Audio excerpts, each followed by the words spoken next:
Bom, pessoal, continuando a gravação aí do nosso conteúdo para essa semana, nós vamos fazer essa nova abordagem aqui em sistemas operacionais, que vai ser o nosso conceito, os conceitos relacionados a processos.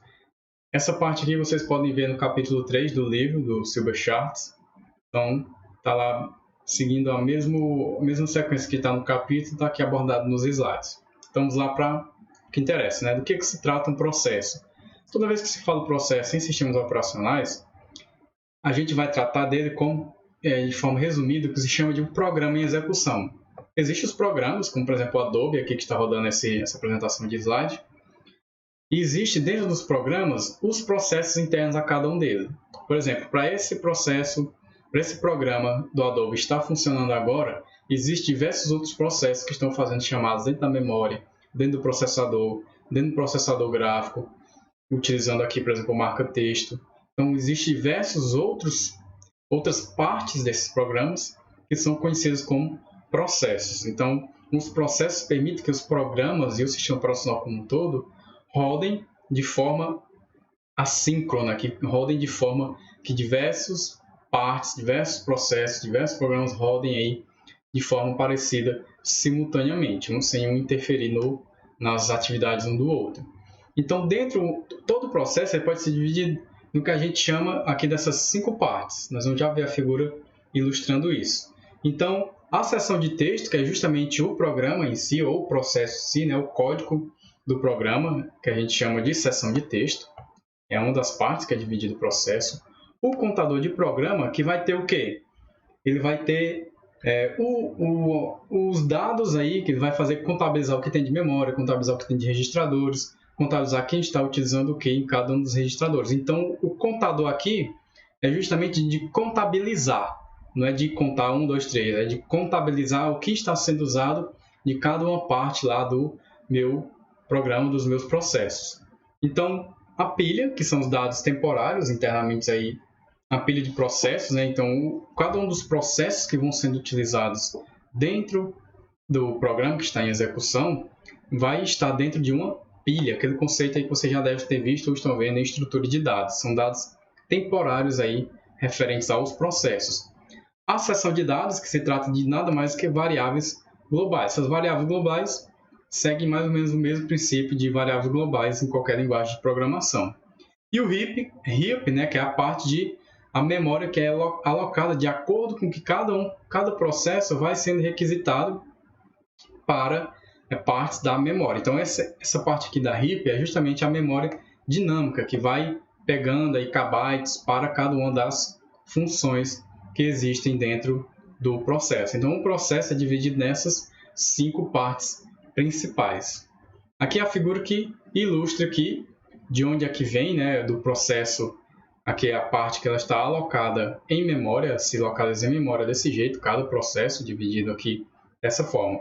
Vem a parte de texto, a parte relacionada a dados, a pilha, né, que é a alocação de memória dinâmica, que vai ficar chamando a memória necessária para executar isso, e a pilha que vai pegar os processos que vão estar em memória e vão sendo alocados de acordo com que forem sendo terminados ou estiverem em execução, ou com tempo de CPU, tempo de entrada e saída. Isso vai ficar mais claro lá na frente quando a gente for ver as questões de CPU bound e I/O bound.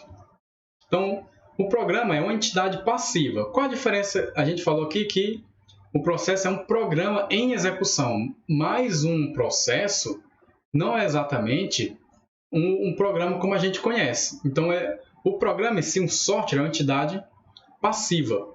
Então, o que acontece? É um arquivo que está armazenado lá no seu HD e ele precisa de uma ação para poder funcionar. Qual é a ação mais comum a gente utiliza aqui no Windows? Por exemplo, dá 2 cliques, aquele arquivo está armazenado lá no seu HD com a extensão .exe, então vai executar. Isso é um programa.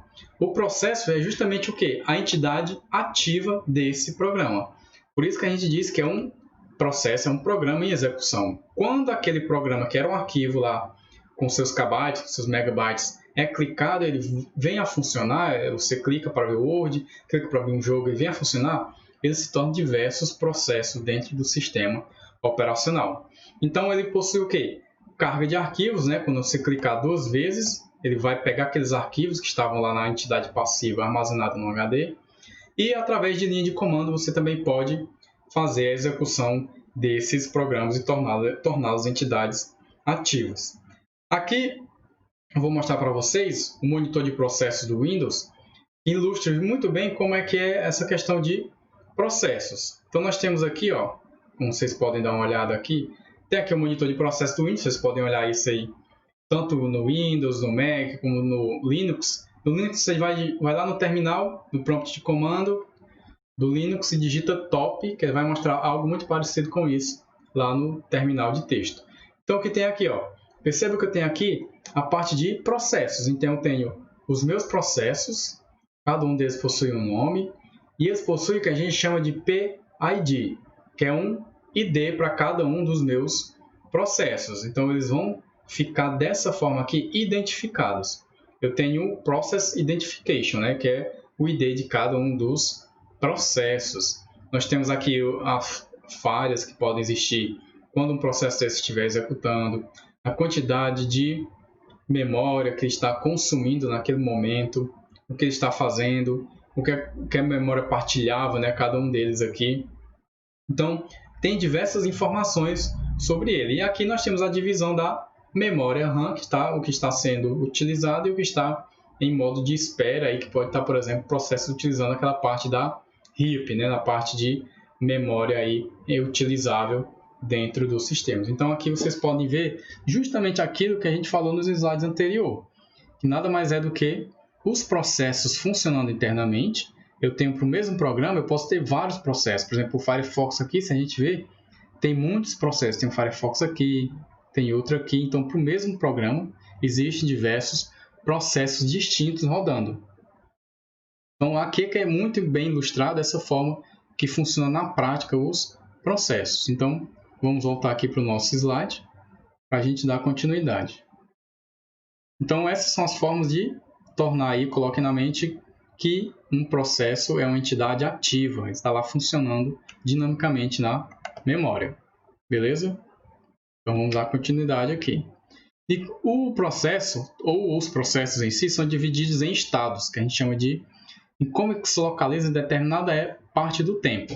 Basicamente, o processo opera através dos estados. Existem esses 5 estados aqui. Dependendo do autor, do livro que você for ver, ele vai destacar somente 3. Vamos já ver quais são. Mas aqui no Silberschatz eu utilizo esses 5 estados de processo. Existe o processo chamado como novo, né? O processo está sendo criado. O processo zero, que a gente chama, que existe dentro do sistema operacional, é justamente quando você liga o computador. O sistema operacional é o processo zero. Ele é o processo que dá início a todos os outros processos internos ao sistema. Existe o estado de pronto, quando aguarda o escalonador para um processador. Nós vamos ver o processo a ser escalonado, aliás, né, para um processador. Ele está pronto para poder ser utilizado, ser feita aquela parte processada lá. O processador vai executá-lo. Quando ele estiver nesse estado, ele vai ficar aguardado lá em uma fila. De acordo com essa fila for recebendo instruções, recebendo processos, elas vão sendo executadas pelo processador, que vai determinar quem executa primeiro e quais são as prioridades. Em execução, né, as instruções já estão sendo atendidas, seja por processo de entrada e saída, seja pelo próprio processador ou qualquer outra parte do meu sistema computacional, do meu computador em si. O outro estado é em espera ou bloqueado também, né? Esperando algum evento ocorrer, por exemplo, impressão de arquivo, transferência de arquivo para unidades removíveis, CDs, DVDs. E o processo encerrado é o quê? Que ele saiu lá do novo, executou tudo o que ele tinha que ser feito e foi finalizado o processo. Naquela tela anterior, do monitor de processo, a gente pode fazer isso manualmente. No Linux, a gente pode fazer isso manualmente quando, por exemplo, um programa trava e a gente quer finalizá-lo para poder reiniciá-lo de forma que possa vir a funcionar corretamente depois. Essa figura é clássica, ela é a figura que ilustra aqui quais são os possíveis caminhos de cada estado do processo. O processo ele vai iniciar como novo, então vai ter novo. O único caminho possível para ele é o quê? Ele foi admitido pela CPU ou pelo escalonador de processos e vai para o estado de pronto. Do estado de pronto, quando a gente vê a definição, ele vai para, ou ele só vai para em execução, executou alguma coisa, ou ocorreu alguma interrupção que ele precisa ser interrompido para executar outro processo e volta para pronto. Quando essa interrupção que ocorreu aqui terminar, ele pode voltar para o pronto e depois ser encerrado. Então, os dois caminhos possíveis do pronto o único caminho, no caso aqui, possível do pronto é para em execução. E de execução vale para o pronto. Quando ele chegar em execução, ele pode ter três caminhos. Executou, terminou. Terminou o processo, encerrou. Ou ele pode ir em execução, ocorreu uma interrupção, e ele volta para o estado de pronto. Ou, o terceiro caminho, é quando estiver em execução e for para espera. Ele espera por um evento ou operação de entrada e saída, input, output. Está lá executando um arquivo de impressão. A gente está esperando lá terminar um arquivo anterior na impressora para que possa, lá na fila de impressão, esse arquivo entrar. Então, ele vai ficar no estado de espera. Depois de entrar no estado de espera, ele só pode ir para o pronto. Depois do pronto, vai para a execução e termina o processo. Então, esses são os caminhos possíveis. Do novo para pronto, do pronto para execução e de execução para espera. De espera para pronto. Depois, o que tem três caminhos possíveis é uma execução. Ele está em execução, pode voltar para pronto, pode vir para encerrado ou pode ir para espera. Então, esses são os caminhos possíveis dos processos. Quando ocorreu aqui do estado em espera, que é por um evento de entrada e saída, ele foi para a conclusão do evento ou da operação de entrada e saída que estava feito anteriormente. Vai para pronto, executa na CPU. E o despacho do scheduler, que é o escalador, é o algoritmo responsável por determinar quem vai ter prioridade em todos esses estados de processo. Então, essa figura aqui ilustra muito bem, ela é muito importante que vocês entendam do que se trata, de como é que ela ocorre, como ela funciona. Isso tudo ocorre dentro de um único processo. Todos os processos que existem internos no sistema operacional vão executar essa forma, esses estados. Vão passar por esses estados aqui em algum momento. Em algum desses estados eles vão passar. Pode ser que você surja de novo, para pronto, execução, encerrado. Pronto. Passou de 3 estados principais ou pode percorrer todo esse processo. Então, nós continuamos o restante na próxima aula.